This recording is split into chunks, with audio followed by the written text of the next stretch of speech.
Буквально недавно авиакомпания «Трансаэро» оказалась на грани банкротства. И вообще в связи с проблемами в экономике такая ситуация с воздушным транспортом в стране, она достаточно критичная такая. Да? На ваш взгляд, авиакомпания «Якутия» может ли повторить судьбу «Трансаэро»? Это раз. И продлится ли субсидирование перелетов от правительства республики и на полярных авиалиниях, и на рейсах Якутии? Ну, я начну со второй части. То, что касается субсидирования, то внутрирегиональное субсидирование, внутриуглустное субсидирование мы сохраним. Несмотря, вот про бюджет я рассказал, несмотря на приоритеты, большие задачи, потому что очень экономически обоснованные тарифы, с учетом особенностей нашей авиации, старой авиации, вертолетов, они очень дорогие тарифы. Поэтому мы субсидируем около 400 миллионов рублей по 2015 году дали. И люди, особенно с северной территории, благодаря том же Табалахе, когда прилетел, в летнее время летали вертолеты. И при том они компенсировались определенно по стоимости тарифа. Это очень важно. Мы это сохраним, постараемся наращивать. С точки зрения субсидирования центральных рейсов, то это правительство Российской Федерации в этом плане, в принципе, пока сохраняет. А мы ставим дополнительно к этому, с учетом приезда Нерадко недавно, что, например, в северной территории, если человек с Черска едет отдыхать в Сочи, то мы настаиваем, чтобы с Черска, Якутска до Сочи было субсидировано. А у нас субсидируется с Якутска до Сочи. Вот поэтому эта работа мы сейчас, это называется сквозные субсидии. Сквозные льготы. Вот это мы будем заниматься. То есть в следующем году это все? Да, в следующем году. Мы же сегодня поставили, что в следующем году имели в виду этот вопрос. Это мы уже давно ставим, но пока не поддерживается, но все равно будем добиваться. Что касается Якутии, то сегодня компания Якутия, это вообще авиационный транспорт для республики, это очень важная отрасль. Потому что без авиации внутри республики мы жить не можем. Это всем понятно. Поэтому, насколько возможно, мы свою региональную авиакомпанию полярной авиалинии будем поддерживать. По приобретению самолетов, по замене, по ремонту, по продлению ресурсов. А что касается компании «Якутия», это для нас тоже очень важно. Не столько постольку, что эта компания возит наших людей, а столько постольку нам через авиакомпанию «Якутии» надо регулировать рынок по Якутии. Почему? Потому что когда мы участвовали на рынке Чукотки, Магадана и Петропавловска, когда наша компания обеспечивала полеты на Москву, вдруг приходит Трансаэро и начинает демпинговать, специально демпингует цены, то есть искусственно снижает цены, и нас оттуда вытеснили. Мы не могли, когда 10 тысяч рублей условно Трансаэро устанавливает билет на Москву с Чукоткой, с Анадыря, а наши 23 тысячи рублей. Разница очень большая. Мы не могли, народ к нам не шел. А потом, когда мы ушли, они резко подняли тарифы Трансаэро. И там нет, как мы были 23, а намного больше, 35 тысяч рублей, под 40 тысяч рублей. И тогда, чтобы такого не было у нас в Якутии, именно с Якутска, если мы компанию Якутию потеряем, то придет другая компания и начнет этим заниматься. Чтобы этого не было, мы компанию Якутию будем сохранять. Сохранять с точки зрения обслуживания не только магистральной линии, но и еще межрегиональные, то есть это речь идет Хабаровск, Приморье, тем более международные линии в сторону Китая, Кореи и так далее. Вот с этой точки зрения мы компанию будем поддерживать. Очень затратно, потому что затратно с точки зрения сегодня самолеты, которые обслуживают рейсы компании «Якутия», они в основном получены под лизинг. Да. А под лизинг долларовый. То есть с прошлого года лизинговые платежи резко поднялись в 2 раза. Почти 2 раза.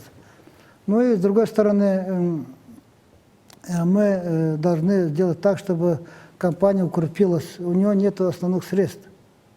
Потому что самолеты не в собственности находятся. Они в собственности лизингодателей находятся. Поэтому активов мало у компании. чтобы получать кредиты, финансовые текущие задачи решать. Поэтому будем заниматься еще и укреплением компании с точки зрения увеличения уставного капитала. То есть практически авиакомпания живет с оборота просто? Да, только с денежного. оборота живет. При оборотах еще эффективность использования транспорта тоже очень сложная. Зимой 40% нагрузки, летом только стараемся это делать. Поэтому компанию Якутии всеми правдами, неправдами будем поддерживать. Другая проблема воздушной отрасли – это реконструкция взлетно-посадочной полосы аэропорта города Якутск. Многие якутяне беспокоятся, что крупные авиакомпании просто перестанут к нам летать, и вообще вследствие этого вырастут цены на билеты. Насколько обоснованы такие опасения? Но что касается перестали летать, это, наверное, неправильно, потому что сейчас Аэрофлот летает одним из самых лучших самолетов. А-310 – это крупнейший самолет. Они летают сегодня. А Трансаэро не летает, потому что обанкротился. Так, что касается S7, летает. Так, поэтому летает. Это сейчас и в перспективе. А вот есть разговор, который мы сегодня ведем, потому что мы очень долго ставили вопрос о включении реконструкции полосы номер 2. Это новая полоса, на которой летают наши самолеты, включить программу федеральную. Мы добились этого, включили, и с 2016 года должны реконструировать, то есть улучшить состояние дел. Там все-таки идет определенный, ну, скажем, износ, ухудшение качества покрытия. Но если они сегодня поставят на реконструкции в таком плане, как они сегодня имеют, то есть они как должны делать? Если вот это 3 километра полосы, и не 1/3 в этом году, ну, скажем, в 2016 году, 1/3 в 2017 году, 1/3 в 2018 году должны отремонтировать. Вот на 2/3 обычно садятся самолеты класса Boeing 737, то есть маленькие самолеты, которые берут там 100 человек на борт. Суперджет там и так далее. В этом случае вот те самолеты, которые сегодня летают, они, конечно, не будут летать. А это возможно по технике безопасности вообще, если на части полосы ведется? Да, вот они такую технологию ремонта, реконструкции выбрали. Понятно. Я говорю, руководством встречаюсь и в Министерстве транспорта, в том числе Нерадько, руководителем Росавиации, который на прошлой неделе приезжал, позапрошлой неделе. И мы обговорили о том, что такая позиция не подходит. Для нас не подходит. Потому что в летнее время за день в Москву летает более 1000 человек. Понимаете, очень много народу летает. И только в сторону одной Москвы. Поэтому нам нужны большие самолеты. Что надо делать? Ну, хотя бы класса не 330-го, а хотя бы 757-го Боинга. Так, это 150-200 человек. Не 300, не 350. Вот тогда в этом случае нам необходимо, прежде всего, отремонтировать полосу номер 1. Это старая полоса, которая заброшена. Если ее отремонтировать, средний, так скажем, самолет, они могут спокойно садиться. В этом случае без нагрузки и Аэрофлот, и S7 все могут летать. Тогда без нагрузки мы могли бы претерпеть реконструкции полосы номер 2. Даже ускорить. Не на 1/3, а половину закрыть, подремонтировать, половину в следующем году и закончить. Вот эту работу мы сейчас начали. С этим Нерадько согласился. Но здесь необходимо не получить руководство страны. Цена вопроса минимум 4-5 миллиардов. А времени сколько потребуется на Ну, реконструкцию? я думаю, за год-полтора справится. Скажите, пожалуйста, в условиях, ну, действительно непростой экономической ситуации, кризисной ситуации, пожалуй, особенно важными становятся взаимоотношения регионов с федеральным центром. В конце лета состоялась ваша встреча с Владимиром Путиным, да и вообще вы каждый месяц работаете с правительственными структурами в Москве. Скажите, пожалуйста, эта работа ведется сейчас легче и проще, а может быть сложнее, чем год или два назад, когда ситуация была более стабильной? Львиную долю времени все-таки я оставляю здесь, в нашей Якутии. Очень большое время уделяю взаимодействию с муниципальным образованием. Это очень важный аспект. Я очень стараюсь и бывать на местах, потому что всегда надо свериться с людьми по тем или иным вопросам, которые я пытаюсь реализовать на территории Якутии. Ну и, конечно, взаимодействие с парламентом, работа с правительством требует очень много времени. А здесь мы вот четко, ясно видим картину взаимодействия. Но еще ответственно, еще очень нужно взаимодействовать и с правительством Российской Федерации, с его структурами. И здесь я думаю, что мы достигли того уровня, когда взаимодействие с федеральным органом власти достигнуто с точки зрения более уверенного подхода с нашей стороны, с точки зрения доверительного отношения, делового конструктивного отношения, это мы добились. Поэтому говорить о том, что легко или тяжело, это достаточно такое емкое понятие, но при этом скажу, что мы сегодня имеем все возможности убедить федеральный центр по всем сложным вопросам, которые касаются Якутии. Ну, может быть, не легко и тяжело, а плотнее стало это взаимодействие? Но вы сами почувствуете, если сегодня, во-первых, меня при необходимости принимают первые руководители страны, да. Во-вторых, взаимодействие с министром оно настолько плотно, что при любом звонке или при любом появлении проблемы они подключаются к решению этой задачи. Ну и самое главное, они же посещают Якутию. Вот я не хвастаюсь, но подчеркиваю, что полный состав правительства Российской Федерации по разному времени, по разным годам посетил Якутию. Начиная с первого руководителя, кончая даже министром юстиции, который считается в Российской Федерации невыездным, он побывал в Якутии. Вот в сентябре побыли 3 министра, никто, наверное, не заметил об этом. Так, заместители председателя правительства, генеральные директора крупнейших компаний.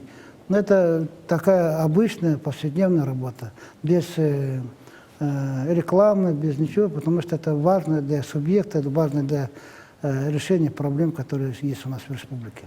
То есть отношения, они очень такие тесные. Но а вопросы бывают разные. Бывают и легкие, бывают и сложные. Да, поэтому в самих отношениях никаких трудностей пока нет. Вот какой вопрос. Не могу не спросить. Кампания по уничтожению санкционных продуктов вызвала в обществе достаточно бурный резонанс. Как вы лично относитесь к уничтожению еды? Вот к этому решению правительства Российской Федерации блокадники, живы многие, детские дома есть в стране. Надо ли так кардинально решать этот вопрос? Понимаете, с какой точки зрения подойти? Конечно, еду уничтожать – это грех. Но, с другой стороны, есть такие понятия, которые связаны с противоречием с законами. В частности, речь о чем идет? Принято решение, что реагировать на санкции западных стран и принять решение такими же мерами, как бы противостоять этим санкциям. И принято решение из тех стран, которые на нас давят, то, что поступает, от них отказаться. Искать другие альтернативы. Но цветы там с Голландии шли, да. Еще что-то шло, помидоры, там, продукты. И здесь уже подключились другие силы, которые всегда, по всей вероятности, шли противовес закону. Они, здесь подключены больше коррупционные схемы.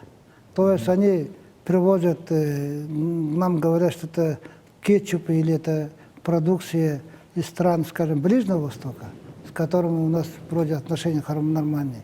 А по факту получилось так, что из той же Голландии. То есть мы поддерживаем то, что сами принимали решение противопоставить, и при этом через коррупционную схему попадает та же продукция. То есть здесь речь идет... Отбери, накажи рублем. Да, но здесь получается так, что эти люди реализуют свою коррупционную схему в этом случае. Да. При любых случаях. Бери, не бери. Если реализовано, то же... А мы сегодня поставили перед собой такие схемы, вообще с корня снимать. Вот и уничтожение, по всей вероятности, связано именно с таким подходом. Если бы мы голодали, если бы мы чувствовали, что от этого страдают люди, будут голодать, тогда еще можно было подумать, через какие механизмы национализировать государство, а потом... И реализовать. Да, тогда государство становится участником этих схем. Поэтому принято решение. Если бы был бы закон национализировать, а потом использовать по назначению, а там написано было уничтожить, чтобы эти схемы не работали, чтобы доходов не было. Главное, чтобы понятно. доходов не было. Они же доходы хотели взять. По Это понятно. коррупционной схеме.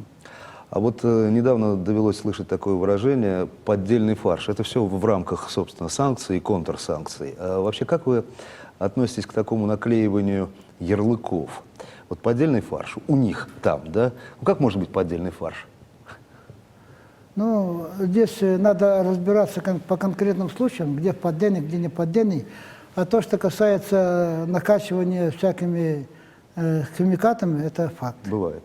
Да. Бывает. Потому что мы хотим экологически чистый продукт, а там получают продукт с использованием химикатов, различными добавлениями, чтобы, во-первых, внешний вид был хороший, во-вторых, объем был большой, ну и так далее, и так далее. С этой точки зрения, вот такие вещи обычно говорят, как вы говорите, фальшивые продукты.